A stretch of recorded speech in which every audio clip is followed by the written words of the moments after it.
Alright, so here's a 305 I'm building. I got it bored 30. I got it checked for cracks.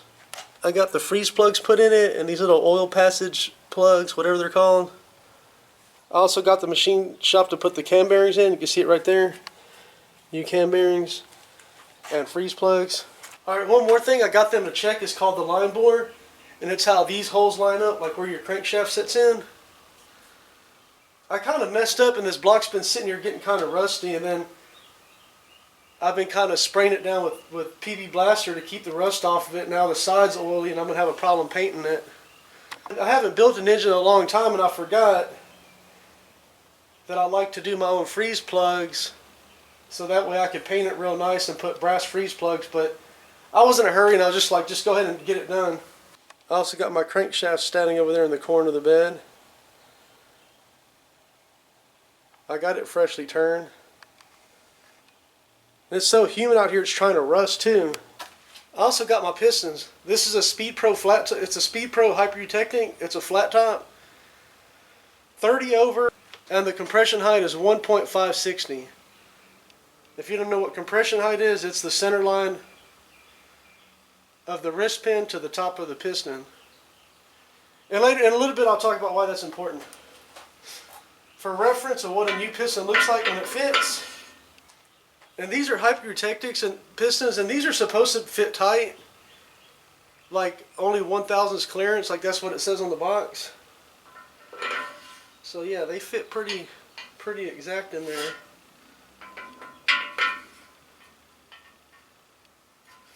Anyway. And I have a disaster right here, whole bunch of rods that I don't want to use. I have these that have the mismatched rod caps. Somebody rearranged them. And this set has one rod that spun a bearing. And I don't know.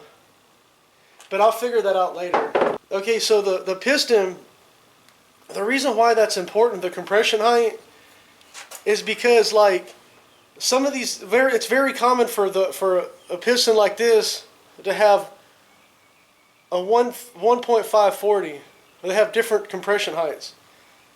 This one is a 1.560, supposed to have 25,000 deck clearance. So whenever you're punching all your information in the compression calculator, this should give you 25,000 deck clearance.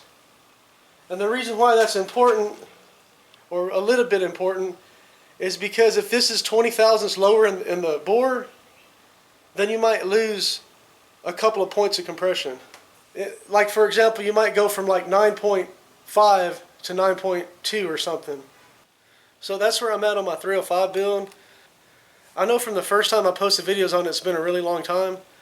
But it's just that it turns out that this has become way more expensive than I thought it was going to.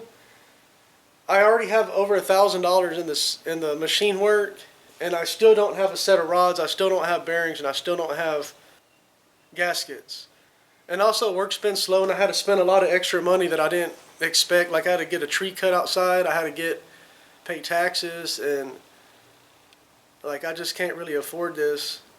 So I'm probably still going to put this on the back burner and handle some other stuff that I can do, because honestly I can't afford to build it at the moment. It's gonna take me a couple of months to be able to buy the rest of the parts. Alright, so that's pretty much where I'm at with my 305 project. So I want to talk about a few things that I would have done differently that I kind of messed up on. And the number one thing is I got a set of pistons and I got the machine shop to order them for me. I should have brought them the pistons, because I'm pretty sure they upcharged me about $100 over what I could have got this stuff for. Second thing I would have done differently is I would have done my own freeze plugs, because I like to paint the block and then put like brass freeze plugs. I think it looks better. But I was in a hurry. I just said whatever, just get it done. Third thing that I think I messed up on is getting all the machine work done and then having perfectly clean bare metal parts sitting out here for a couple of months. It's trying to rust inside the bores. I've been watching, I've been putting stuff on it. It's not that bad, but I mean it's kind of ugly to do stuff like that. And then since I've been putting oily stuff on it, now it's going to be hard to paint. Alright, so I don't really recommend doing this with hyper-eutectic pistons or stock stuff, but I had it in my mind that I was probably going to turbocharge that engine. And here goes another thing about why I should have brought my pistons. Another reason why I should have bought my own pistons and brought them. Because I would have read the box and I would have seen that these are supposed to be machined with a 1,000 skirt clearance. And that's pretty tight. All the smart guys on the internet talk about ring gap for turbos, ring gap. You got to add the extra ring gap. But nobody talks about piston gap. Nobody talks about piston to wall clearance. I just don't really feel comfortable having a 1,000th piston to wall clearance and trying to turbocharge it. I don't know, maybe it's okay. Supposedly hyper-eutectic pistons don't grow much. I don't know, but it kind of makes you feel uncomfortable, so I might not ever turbocharge that engine at all, but that was kind of a plan that I was going to probably do with that.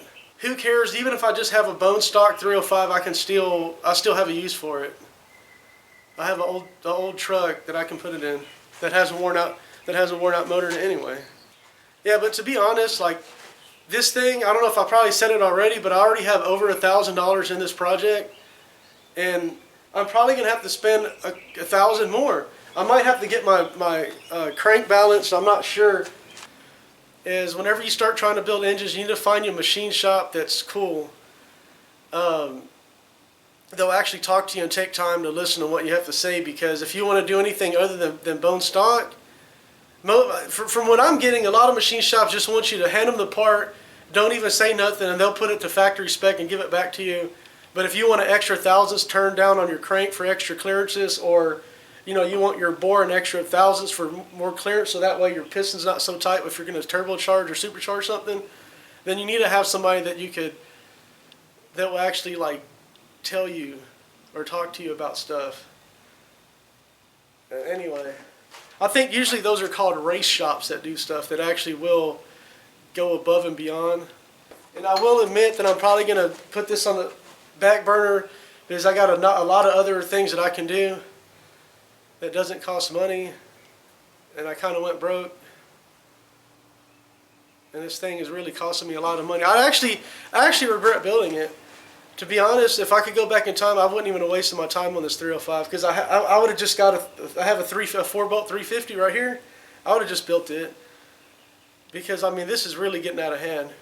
But yeah, I have several other things I could be working on that doesn't exactly cost money. And then I have all these parts everywhere, and I need to start cleaning up. But no, I'll start moving forward on this project. It'll get done. But yeah, I'm trying to avoid having to pay to get balanced, because it's supposed to be $330, and that's if they don't have to add heavy metal. If they add heavy metal, that's $170 a piece extra. So man, that sounds like it could get in a lot of money.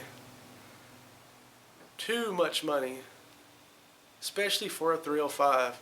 I'd have been a lot better off just buying a forged rotating kit from Scat that's already balanced for that 350 right there. But I'm already so far into it, I can't turn back. Anyway, the end.